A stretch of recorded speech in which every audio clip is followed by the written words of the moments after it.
এক প্রবাসী আল্লাহর বান্দা একদিন টেলিফোন করে, রাত বাজে প্রায় 12টা, সৌদি আরবে থাকে। টেলিফোন করে বলে, হুজুর একটু আগে আপনার মায়ের একটা বয়ান শুনলাম। মা বাবার বয়ান শোনার পরে এবার মনে করলাম আমার কিছু দুঃখের কথা আপনার কাছে শেয়ার করব। প্রবাসী আল্লাহর বান্দা গভীর রাতে আমারে টেলিফোন কইরা কইরা বলতে লাগলো, হুজুর আমার মা বাবার বয়ান শোনার পরে আমি ভাবলাম আপনার কাছে আমি একটু শেয়ার করি। হুজুর 4 বছর পর্যন্ত আমি আমার বাংলাদেশে আমার মায়ের কাছে যেতে পারলাম না। 4 বছর পর্যন্ত আমি আমার বাবার কাছে যেতে পারলাম না। প্রবাসের মধ্যে থাকলাম, 4 বছর পর্যন্ত আমি প্রবাসে বাংলাদেশে আসতে পারি নাই। হঠাৎ চিন্তা করলাম এবার ছুটিতে একটু বাড়িতে যাওয়া লাগবে।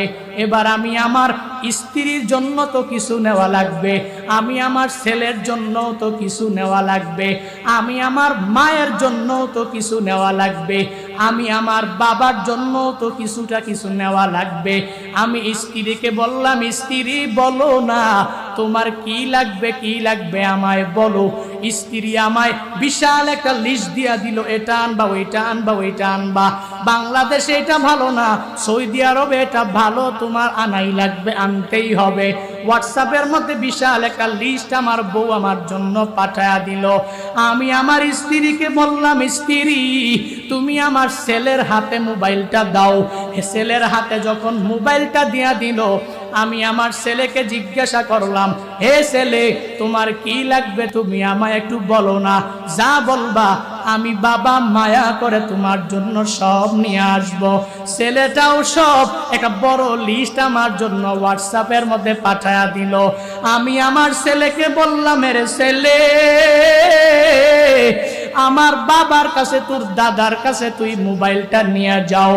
দাদার কাছে যখন তার দাদার কাছে মোবাইলটা নিয়ে গেল, আমি আমার আব্বাকে আমি ডাইকা বললাম, বাবা আপনার জন্য কি লাগবে আপনি আমার একটু বলেন।